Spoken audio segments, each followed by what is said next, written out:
Today we're looking at some strategies if you want to successfully learn English. Here are some of the problems that I see. Sometimes students are pretending to learn.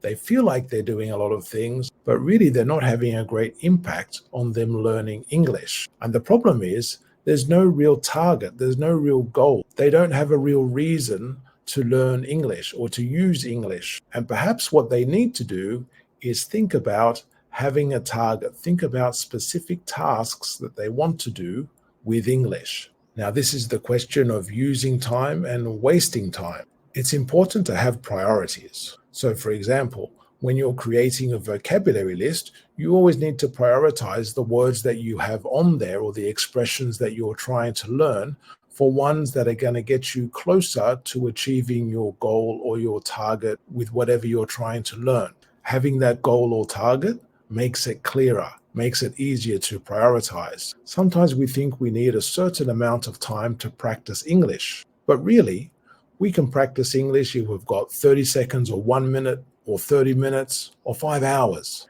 It's a matter of trying to utilize those different amounts of time as best that you can. Sometimes you get input and you're receiving information, you're listening and watching things. Other times, you need to be prepared to speak and to write to produce English. Another thing to consider is that you don't have to consume everything all in one session. You can break it up. Say, for example, you're watching a TV show. If the purpose of watching the show is to help you improve your English abilities, let's say the TV show is for 30 minutes. Instead of watching the full 30 minutes, you can spend 15 minutes watching the show and 15 minutes talking and writing about the show, producing English. So you have a half and half split, and the next time you go to watch the show, you watch the remaining 15 minutes. Remember, if the goal is to enhance your English abilities, that's something that you would need to consider. Another strategy to think about is how are you using your resources and are you having resource overload? Sometimes I feel students can become a little bit too relaxed, and really they need to be more agile.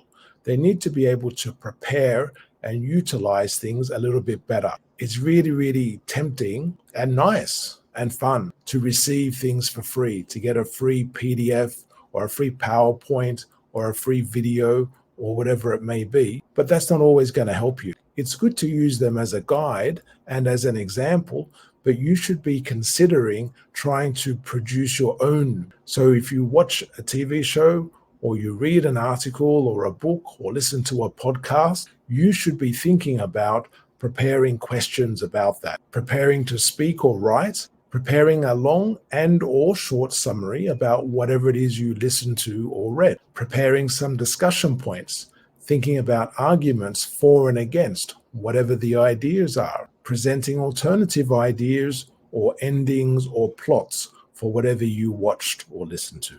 Like a lot of things in life, it's easier if you have support and someone who you can be accountable to, in a friendly way, of course. If there's a family member, a friend, a teacher, someone online who you can be in regular contact with to talk about your English learning ideas, problems, ideas, or just to practice with them, get in contact with them. Tell them what you want to do. Tell them about your priorities, your goals. Tell them what you've done. Tell them what you haven't done. Tell them what you're trying to improve. And if you say, well, you can't find anyone, you don't have anyone, you have us. Write to us. Leave a message in the comments. Tell us about your goals. Tell us about what you're trying to achieve. So here's some of the main points that I want you to think about. Consider your goals and specific tasks that you want to do in English. Use the priorities to focus on what you do in your learning time.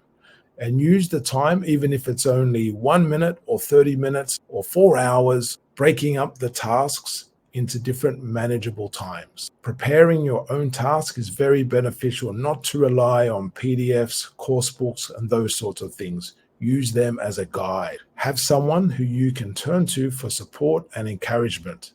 And of course, we want you to have fun. It's really important to have fun and enjoy English. And while remembering that production is important to improvement. So yes, sometimes you're just going to watch a TV show just to have fun. and just to enjoy it? Of course, absolutely. When the aim of watching the TV show is to learn and to practice English, that's when you have to adjust your focus. And overall, the aim should just be to be better than you were yesterday with English. Good luck with your learning. If you have any questions or any answers, please let us know in the comments or get in contact with us. Thanks for liking, subscribing. We hope to hear from you soon. Take care.